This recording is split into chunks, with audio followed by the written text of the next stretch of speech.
ګرانو کتونکو السلام علیکم مینوالو څنګه تاسو ښه ټیک ټاک خیریت دی سلام ملګرو چینل ته ښه راغلاست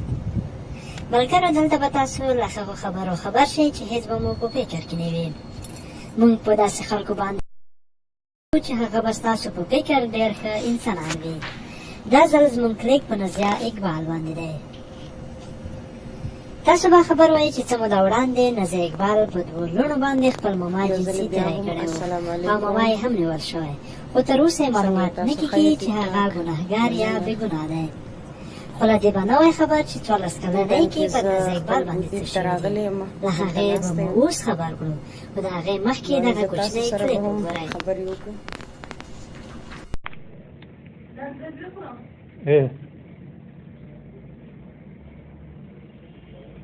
Kiri dera.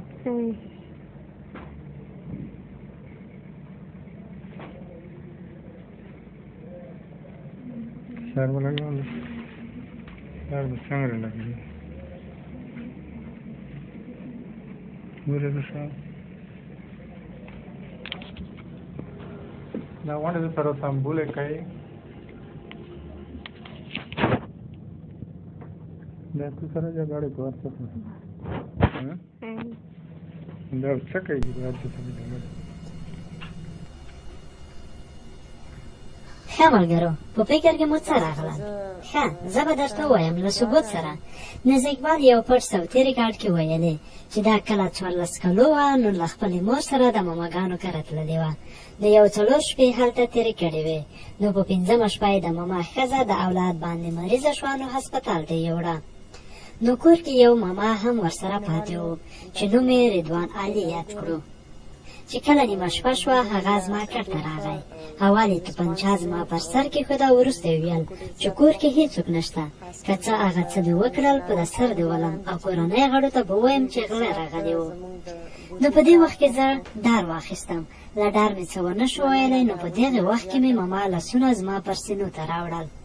سخت زور یې راکولو خو له ډاره مې څه نه شول ویلی وروسته یې کمیس رانه وباسلو زما پر سینو یې خوله کېښوده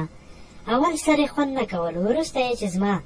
سینو پر سر کله ژبه تېره کړه عجیب شان خوند یې کولو خو وروسته یې خوند په عذاب را بدل کړ هغه ځکه چې زما څخه یې پرتوګ وباسلو او دغه کوټه کې زما د بې بې شیرینې مښلو سخت خوند راکولو وروسته زما د دغې سخته اوبه وکړه چې یو ناڅاپه یې زور ورباندې وکړ نو له خولې مې د درد له امله چیغه کړه ماما وویل چې چوپ شه خو سخت درد و هغې شپې زما تر مرګه به دغه بېکاره شپه بېکاره وي اخر کې ویل نزیه اقبال په خپلو خبرو کې چې ګورئ په هېڅ اعتبار ونه کړی دنیا ټوله فریب خوړلې ده او ویل هغې ماما ورسره 9 وارې دا کار کړی او نزیه اقبال وویل کله مې چې واده وکړو بیا هم راسره ماما 2 ځلې دا غلط کار وکړو او اوس زه د ماماګانو کور ته نه ځم او له لوڼو سره مې هم دا کار وشو نو ملګرو دا خبرې نزیه اقبال په خپله خوله کړې ثبوت یې هم شته او راتلونکی زرغون کلیک به په نادیه او نیلم ګل وي د هغې پټې خبرې هم شته نو چینل سبسکرایب کړئ ویډیو لایک او که کومه نیوکه وړاندیز یا هر څه لرئ هغه راته په کمنټ کې پرېږدئ نو تر بیا چې راځو تر هغې ښې شېبې ښې چارې